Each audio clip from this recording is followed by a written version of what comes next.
Nous avons perdu tellement de génie. Avant que le colon n'arrive chez nous, on était des gens très industrieux, très capables de tout. On créait beaucoup de choses et on faisait beaucoup de commerce, on s'échangeait beaucoup entre nous. Aujourd'hui, on a mis le doute. Le colon a travaillé et il a mis le doute, beaucoup de doute dans notre capacité à entreprendre.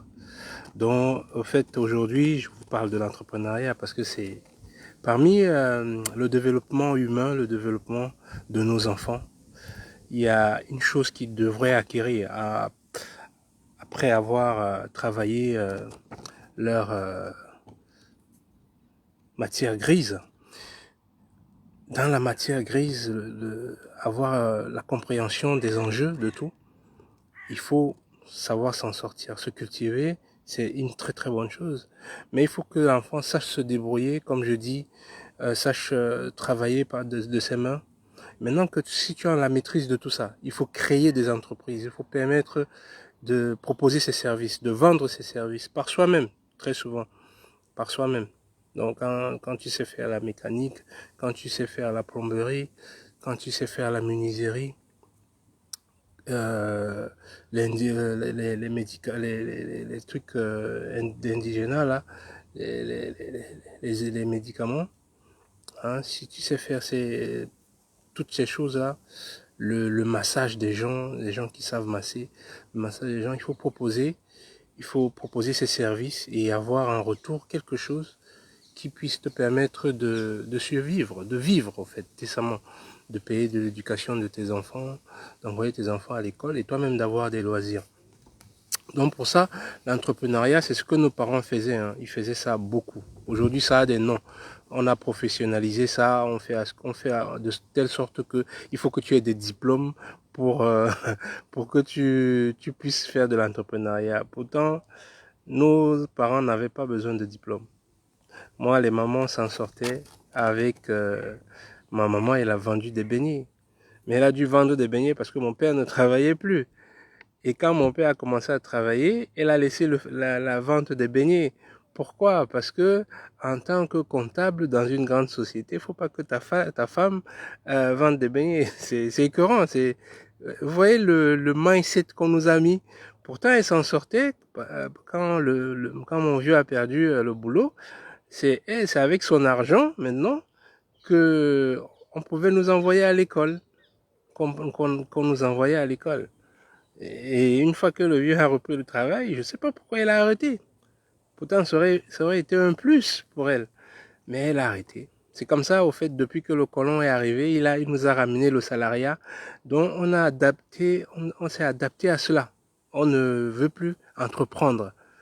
Donc, je viens à ce que vous fassiez, à ce que nous tous, nous reprenons cette arme de l'entrepreneuriat. Dans l'entrepreneuriat, c'est bien peut-être un gros mot français que certains ne comprennent. Nunga, doing ça, l'échange là, c'est vital cet échange là.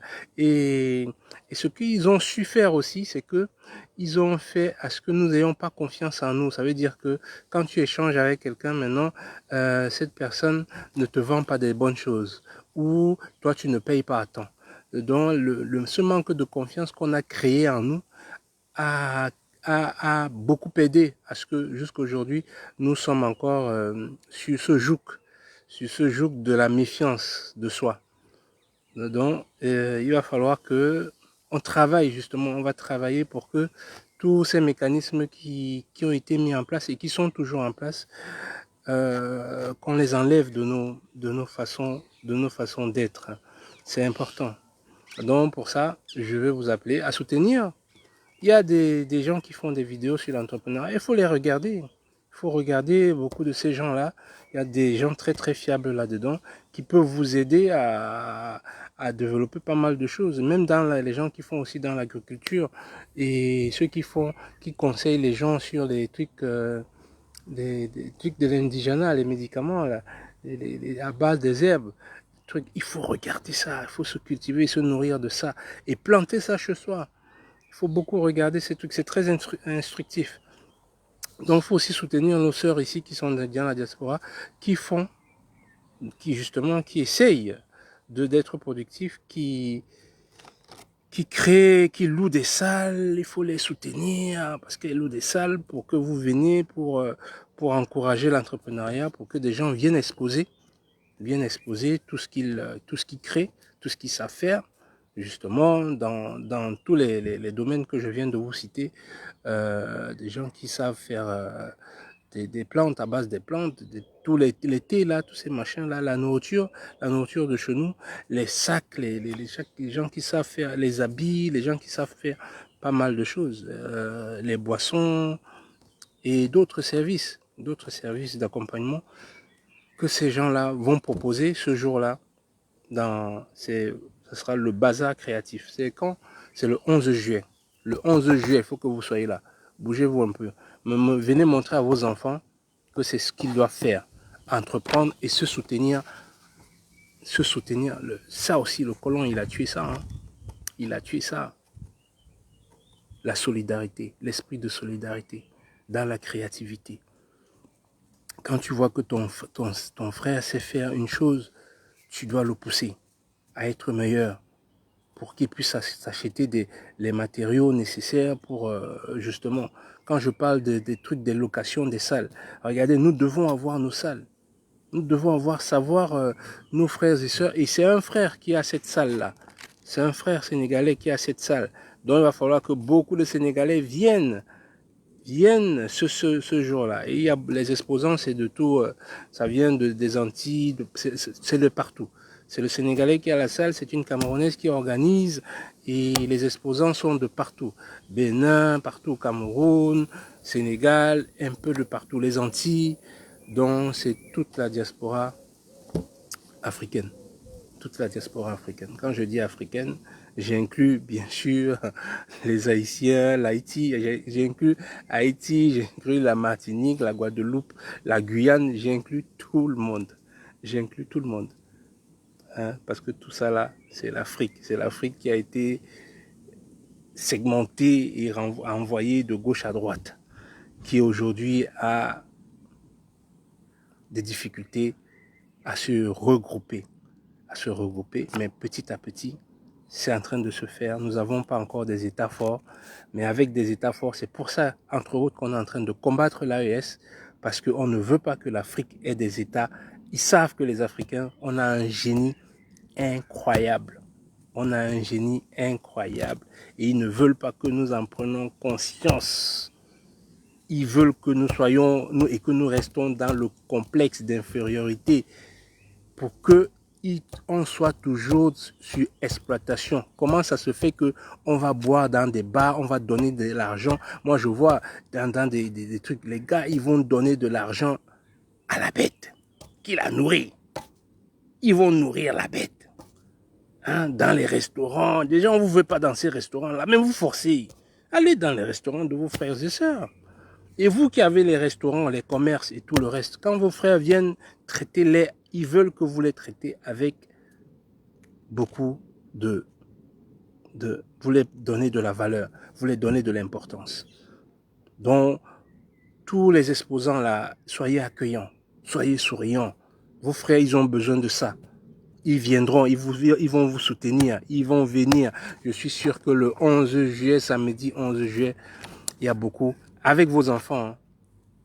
Il faut venir avec les enfants. Il faut commencer déjà à inculquer à l'enfant cette notion d'échange, de commerce, cette notion d'entrepreneuriat. Parce que l'entrepreneuriat, c'est proposer ses services en échange d'un peu de... C'est ça, au fait. S'enrichir entre nous. Apprenons à nous enrichir entre nous. Vous imaginez que quand nous travaillons, notre salaire, une fois qu'on a gagné un salaire, tout ce qu'on achète, on achète quasiment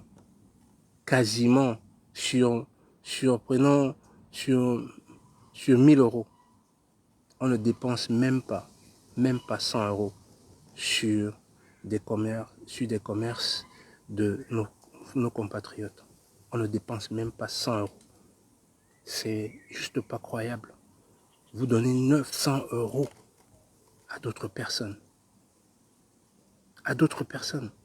Je n'aurais même pas dit que c'est mauvais, mais avec le traitement qui est le nôtre vis-à-vis de ces gens-là.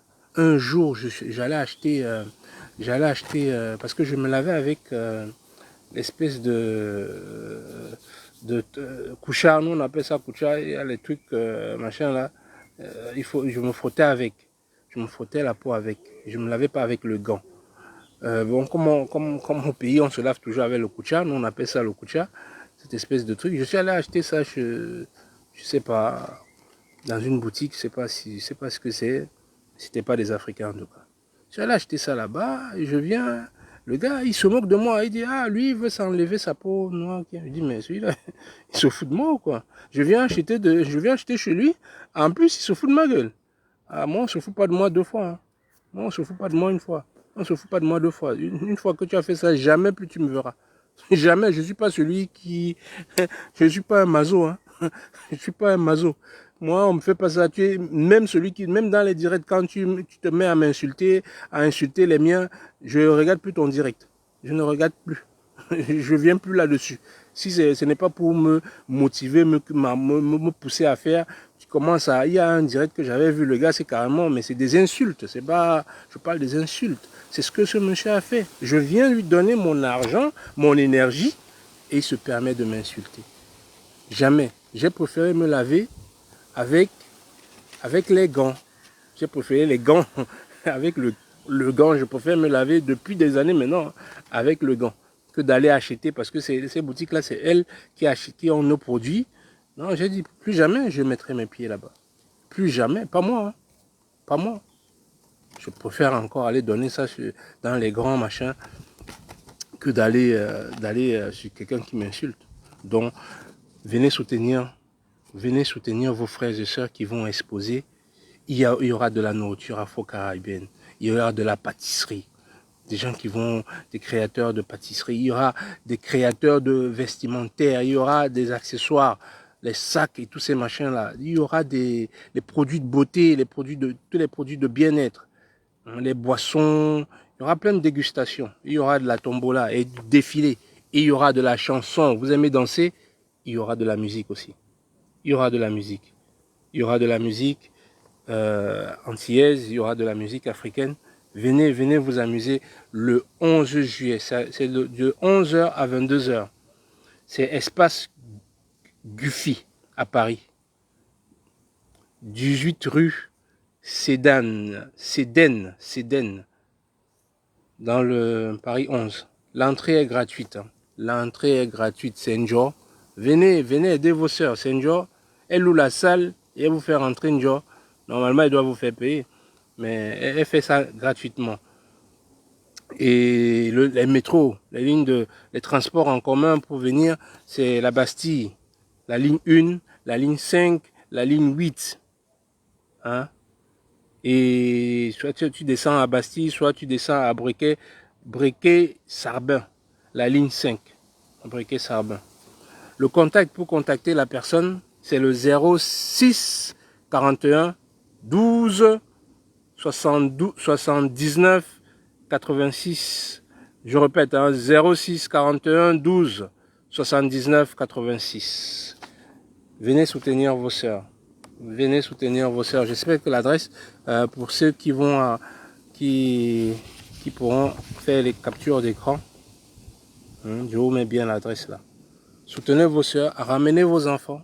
Il faut qu'ils aient de la culture, il faut qu'ils aient cette culture, qu'ils voient que les leurs sont justement dans le domaine de la création et d'échange avec les autres.